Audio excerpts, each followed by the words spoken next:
Welcome for the dirty.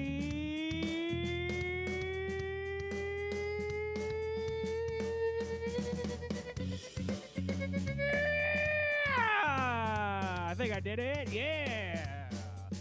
Welcome to Fourth and Dirty, guys. I am your only host for tonight. As you just saw, I got a sweet cup over here with my name. Isn't it good? Welcome to Fourth and Dirty.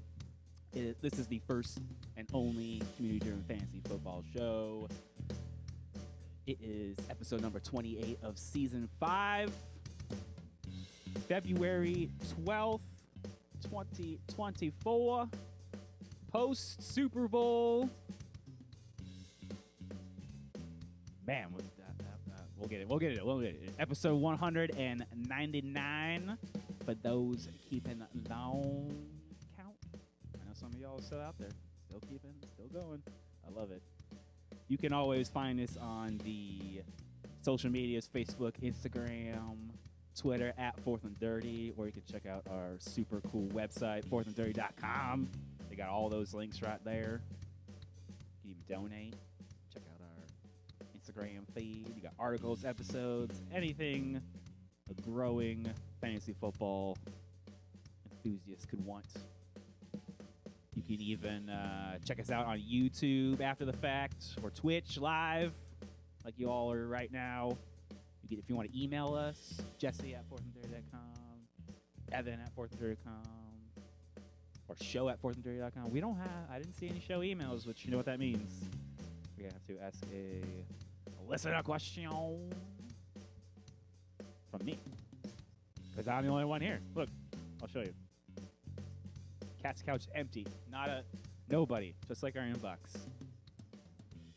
Unfortunately, Evan had a family member pass away, so he had to run off to Buffalo, of all places, if you can believe that shit. And he's going to have to miss the show, but he's doing all right. He wants to tell everybody that he loves y'all. And he'll obviously be back next episode. But speaking of the next episode, we don't want to forget that we're in our off-season schedule now. That's right, folks. We are not every Monday. We'll be every other Monday. So we'll be back on February 26th. That's 2-6 for our next episode. That's right. We'll be every other week from here. So basically August. It's like the week before somehow. It always ends up like July, August. But we'll still be here on Twitch, live at 8 p.m. on those Mondays. We'll be on the YouTubes. And, of course, don't forget, if you're old school, we're on all the podcast players, Apple, Spotify, and YouTube Music. I think I did the needfuls. I think I did everything. I did it. Got all that right in there. I don't know why it's harder when I'm by myself versus when, like, Evan or even Neil would be here. I feel like it's just like one too many buttons. You know what I mean? Got him! Yeah, it just like throws me off every single time. I do see Tim's up in the house, holding down the fort per the usual. I think I did. Here we go. Yeah, that might even be Evan, because he likes to use fire emojis. And then what happens if we both do it? Will the chat explode if we both use our own? The same handle twice from different places. But since we don't have a listener email, that means I get to ask y'all a question. If y'all remember, Evan was asking y'all what your favorite Super Bowl food was. Hopefully y'all got to eat that. I got some of my buffalo chicken dip. Although no wings. No wings. I was very spoiled because although Evan had to run away on me. Yep, it's cold as fuck. So that is, Evan and I are both in the chat at the same time. I love this. Fuck Buffalo. Because, unfortunately, Evan and I's Super Bowl plans got blown apart, I went and hung out with our buddy Neil. He helps us engineer the show from time to time.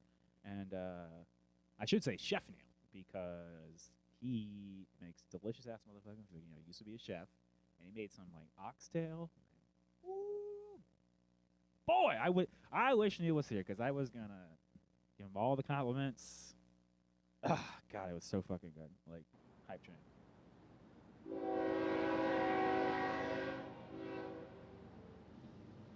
Hopefully, all day one day we'll be able to taste Chef Neil's delicious food.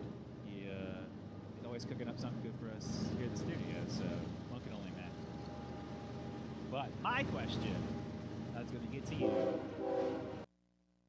is, what was your favorite commercial from the Super Bowl? Because that's obviously a highlight everybody wants to get into. Personally, I was a big fan of the Kawasaki commercial where everybody was rocking mullets. And like an eagle had a mullet, and then everything just kept changing. Mullet. I just Kawasaki mullet. And I absolutely loved that shit. I was rolling. Also, the Michael Cera one was fantastic. You know, just purely because of his name, right? Cera V. Just beautiful, awkward. Loved it. Absolutely loved it.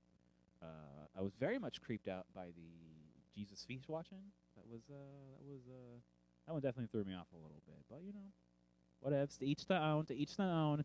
I expect your answers here in the chat. Favorite Super Bowl commercial. I mean, I know you watched it on the plane, so I'm not sure what your commercial experience was like. But of course, let's get into that NFL news. How do you press buttons? I don't know. Boom.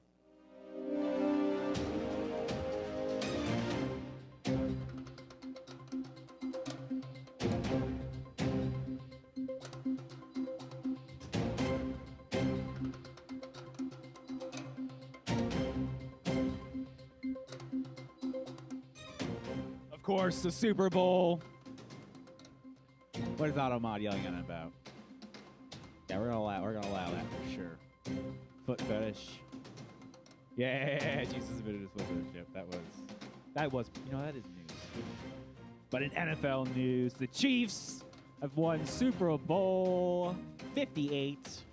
That's right. I can read Roman numerals. Can you? Let's get back to the one shot. In overtime, I mean, good lord, it was actually pretty boring for the first half. I'll fully admit. And then I thought the 49ers were about to pull away with that game, and then boom, muff punt. The Chiefs are back in it, and I don't know. I just don't know why the 49ers stopped running the ball. You have Christian McCaffrey, one of the best offensive linemen probably to ever play the game, and you just abandon it in the fourth quarter? Like, what the hell y'all thinking? You know, they did it once the overtime came, obviously. But good lord. So congrats to Chiefs Nation for securing another Super Bowl, first back-to-back Super Bowl since the Patriots in 03-04?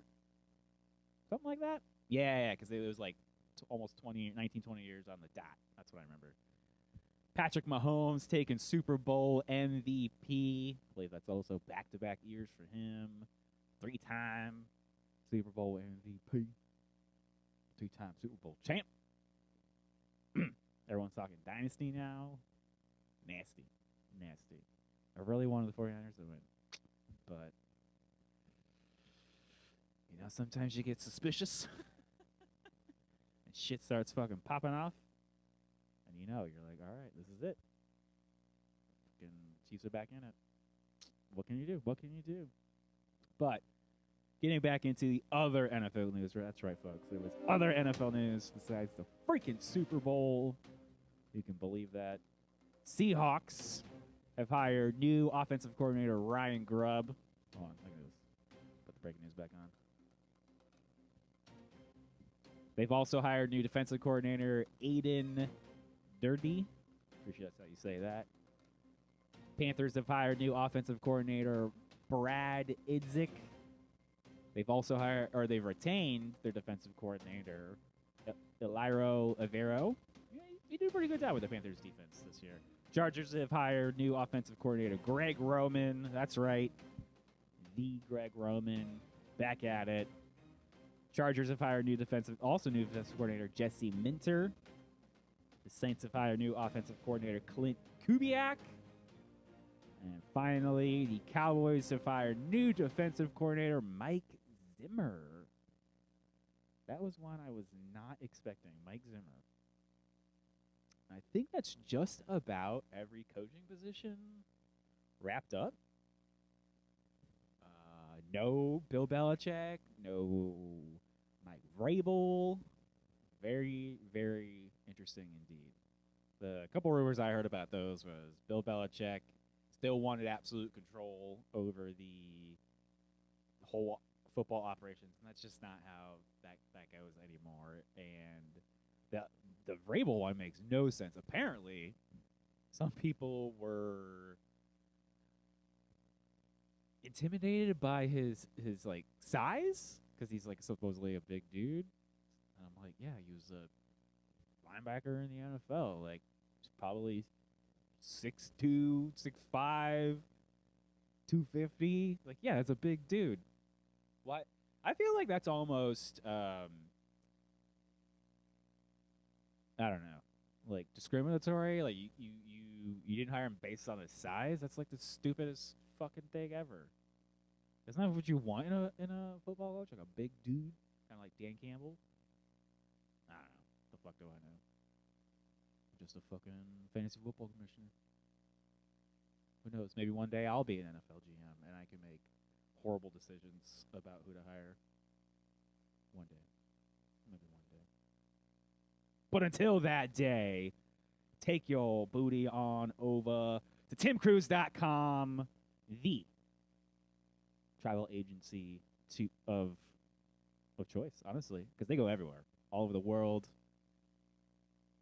all kinds of cruises. They even do theme parks. Can you believe that? Theme parks. Disney vacations. I met Sammy Parks. It's pretty cool. It's pretty cool. They're even hosting the Semantics at Sea cruise coming up. So go on over to timcruise.com. Make sure you book out in advance. You book in groups. And you definitely talk to Tim, because Tim's got all the discounts. I mean, we're cruising, getting Wi-Fi, drink packages, gratuities are already in there. Like, I don't have to do anything other than show up to this boat and have fun. I don't know how hard that is to accomplish for like other vacations, but I feel like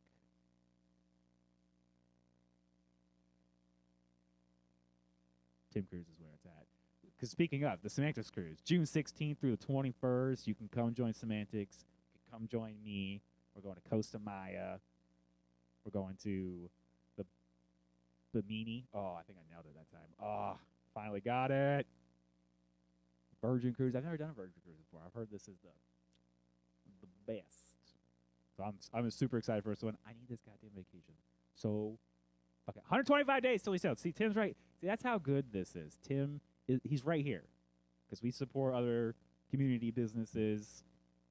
So do yourself a favor. TimCruise.com, Semantics.c if you want to join us specifically, because Tim hooks that up for us. So let's get into. This is the audible I had to call, guys, because Evan's out. Oh, god damn it! See, this is fucking. This is what happens. This is what fucking happens when Evan leaves. PowerPoint stops working. Fucking bullshit, guys. Fucking bullshit. This is good because I can install, right? Oh yeah, look at that. Suck it. Aha! You can't beat me this time, computer. But because Evan is here, gone, normally we would do our year in review where we start going through our seasons and roasting the shit out of each other for our terrible, terrible choices and start-sit decisions that blew up in our faces, trades, all of it. But it felt just wrong trying to like do a year in review without Evan being here to roast me, or doing like Evan's season. He's not here to even like defend himself. So we pivoted and we've done something we've never done before, which is top 10 review for defenses and kickers. Fucking wild. Yeah. No shit. Hey, Abraham Dragonfin, welcome to the show. Appreciate you popping in post Super Bowl Monday. If you didn't hear, what's your favorite Super Bowl commercial? I think Jesus Feet was definitely a winner. Absolutely. But let's get into our top 10 review. Defense and kicker, audible. It's actually going to be really quick, guys. The top 10 defenses. The number 1, Dallas Cowboys. Gross. Absolutely fucking gross. I hate it. Baltimore Ravens coming in second. Buffalo Bills third. The New York Jets fourth. Cleveland Browns fifth. Miami Dolphins sixth. The Las Vegas Raiders seventh. Pittsburgh Steelers eighth. The New Orleans Saints ninth. And coming in 10th, the San Francisco 49ers. That's what everyone expected, right? Right? Just like everyone expected. Probably the Cowboys was the most obvious one that everyone was drafting a lot and actually finished in the top 5. But everybody else, you're probably severely disappointed in them. And this is why we don't spend a lot of time doing research on them, because it's just so variable from year to year, and it's very hard for a defense to do back-to-back like number 1 finishes. So usually, oftentimes, we'll recommend streaming, pairing up a couple defenses, and then just rolling with them. Like Abraham Dragonfriend's mentioning, Miami helped her win a few times. So if you can get a couple of these and play the matchups, that's usually the best way to roll with defenses. Because as you can see, with getting into our number 1 defense, the Dallas Cowboys, this shit was all over the fucking place. Look how many games are. Look, that was a negative game, almost a 0 game. There's the 2 negative games, and then 1, 2, 3, 4, 5, just absolute garbage games, including the playoffs right here, 15-16, when they're supposed to be doing that work for you, but no, can't fucking do that. They did have 46 sacks, 17 interceptions, 14 forced fumbles. They recovered 9 of those. 6 touchdowns, 1 safety, only one special team touchdown. Interesting. 178 fantasy points, or 10.5 a game. I don't know. I think more often than not, you may have been disappointed in the old Dallas Cowboys. And you would have had to draft them pretty high, too. Baltimore Ravens coming in at number 2. It's a little bit better of a chart. See how everything's almost above 5 every week? That's pretty usable. It's pretty fucking. At least that's usable, because 60 sacks, 18 interceptions, 16 forced fumbles, 13 recovered, 1 defensive touchdown, 1 safety, 1 special team touchdown for 174 points, or 10.2 points per game. And I think more often than not, you are getting the projection actual over projected. So that makes it a usable defense. Not that we're going to recommend drafting them early ever. Don't do that. Just wait. Let somebody else deal with this shit. All right? Let somebody else deal with this kind of fucking bullshit. All right? Because it's just, odds are it's just not going to work out for you. Coming at number 3, the Buffalo Bills. Not much better, guys. Not much better. That's why I put the very lame Buffalo on there. Just because just looked whack. Didn't even have a horn on it. I thought that was stupid. 54 sacks, 18 interceptions, 12 forced fumbles. Actually, they recovered all of them. 12 for 12. Nice. 2 defensive touchdowns, no safeties, 1 special team touchdown for 159 points, or 9.4 a game. It's all right, more often than not, you're chilling out there. I don't, something I've noticed about Fantasy Pros is their scales of charts is weird, because Buffalo had the really big 30-point, plus 30-point game, so it's all scaled weird. But then over here, it goes at 20, so it makes it seem fucking lying with fucking charts. New York Jets coming in at number 4, and no, this is not me lying with the charts. This is what the data looks like, and it's disgusting. I mean, it starts off great, and then just, oh my Oh, my Lord. 48 sacks, 17 interceptions, 13 forced fumbles, 10 recovered, 3 touchdowns, 3 safeties, 1 special team touchdown for 154 points or 9.1 per game. So how many of these were above 9? Not that many. Not that many. Like just about half. That's with no Aaron Rodgers, who I think his Dolphin sex noise tapes have healed him. I saw a rumor on.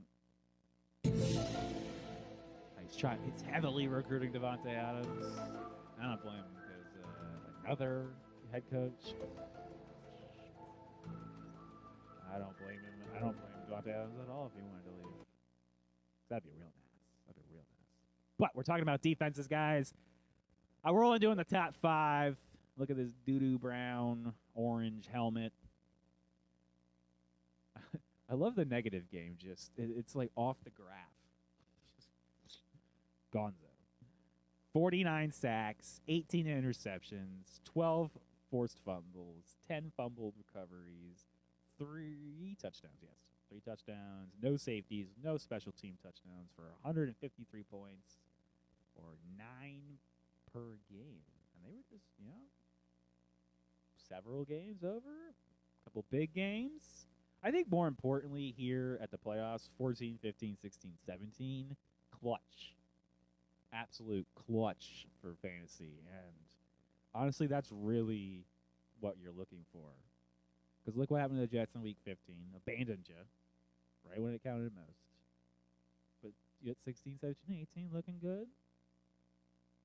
Pretty, decent. Didn't disappoint. The scaling, just every time, freaking throws you off, But the Ravens showed up for you in the playoffs, and the Cowboys did not show up for you in the playoffs. So that's why ultimately spending a high draft pick on a defense is not the best way to go about winning your fantasy championship. All right, guys. So let's switch it up into the kickers. Good God, I never thought I would ever be talking about kickers.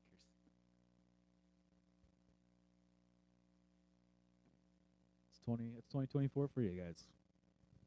So our top kickers, unfortunately, the Dallas Cowboys kicker, Brandon Aubrey coming in at number 1, Justin Tucker at number 2, Cairo Santos number 3, Jason Myers 4, Matt Gay. I probably should tell you the teams, right? Brandon Aubrey of Dallas, Justin Tucker of Baltimore, Cairo Santos of Chicago, Jason Myers of Seattle, Matt Gay of Indy at number 5, Jake Elliott of Philadelphia at 6, Harrison Butker at Kansas City for number 7, Clutch coming in clutch for that Super Bowl, Cameron Dicker, the kicker coming here at number 8 for the Chargers, Blake Groupie for the Saints at number 9, and Dustin Hopkins for Cleveland at number 10. Oh, thanks, PowerPoint. You converted 1 to 19 yards as January 19th. That's not that's not helpful to me. Don't appreciate it. God. Annoyingly, Brandon Aubrey coming in at number 1. Surprisingly consistent. I will give him credit for that. Way more than the Cowboys defense. That's for fucking sure. Really only the one bad game, Week 15. Below his projections. So let's take a look here. He made 36 field goals out of 38 attempts for 94.7%. His long was 60 yards. No shorties, 1 through 19. 9 from 20 to 29.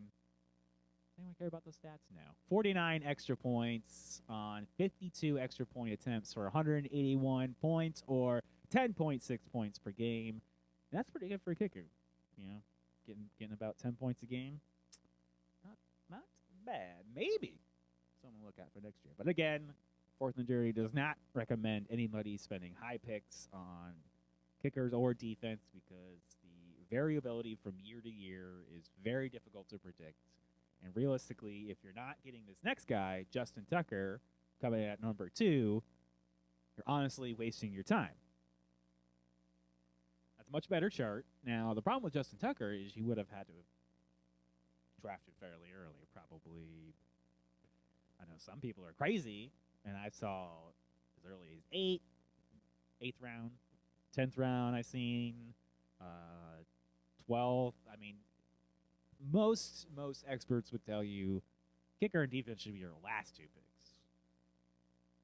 And I have a tendency to agree. Just depends on what else is available. If you feel you can get a better kicker, if it's like Justin Tucker or you're like 5th wide receiver, it's round 13. Maybe take a kicker. That's perfectly fine to me.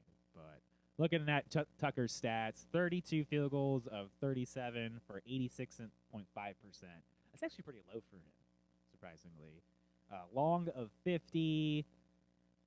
The chart is being blocked. Thank you, camera. Hold on, let me scroll a little bit here. 51 extra point. It didn't help me. 52 for 160 points or 9.4 per game. So not bad. But week 17 let you down. That's not championship caliber stuff there, guys. Although like right at projection, so I guess that's okay. This one's weird. Cairo Santos, the Chicago kicker, come in at number 3, and I don't really think anyone really expected this. A lot of it had to do with just the sheer quantity of field goals he had to make because the team would just stall out consistently in like the 30 to 40 yard range. Just absolutely disgusting. I don't know. Do y'all think the Chicago Bears are going to draft a QB? That's like the big rumor. They'll trade back or take Caleb Williams. Personally, I think Caleb Williams might be a mistake. They should trade back, get a shit ton of fucking picks, keep rolling with Justin Fields. But again, what do I know? I'm just fancy football commissioner. But looking at Cairo Santos' stats, 35 of 38 for 92.1%. 55 long field goal, 31 of 33 extra points. See what I mean? Only 31 extra points. That's almost 19 less touchdowns than 1 and 2. See what I mean? 158 points or 9.3 points per game.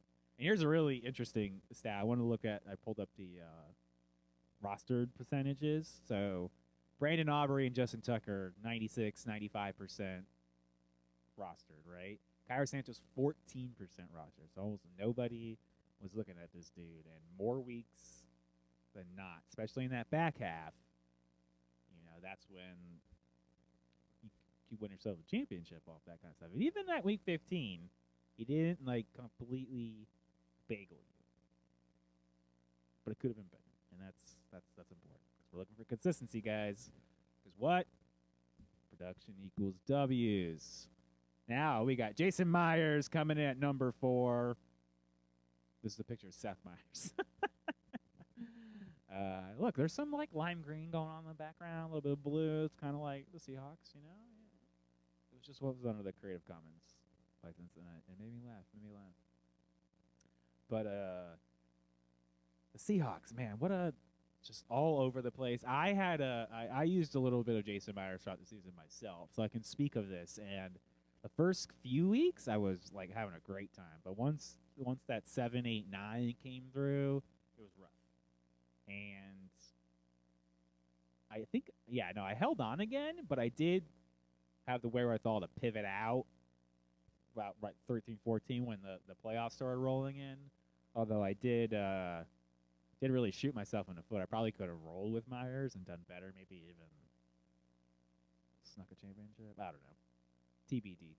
But Jason Myers, 35 of 42 for 83.3%, along of 55, 33 of 33 extra points made for 158 points or 9.3 per game.